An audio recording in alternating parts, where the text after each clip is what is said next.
a recommended first step in preparing to sell is to get that baseline measurement by conducting a preliminary business valuation at the start of the sales process.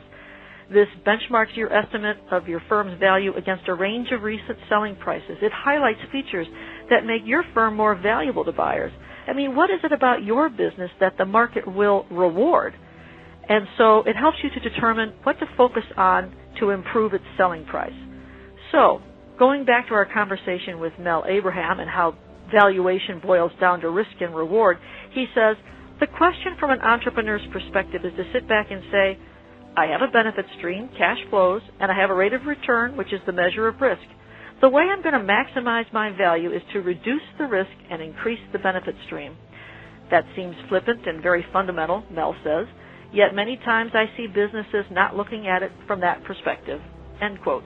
So when you get that baseline valuation and start realizing what you can do to raise that number, that valuation number, think of it in terms of risk reduction too. I think Mel has an excellent point. And finally, this baseline valuation helps you to understand what range of prices you can realistically expect.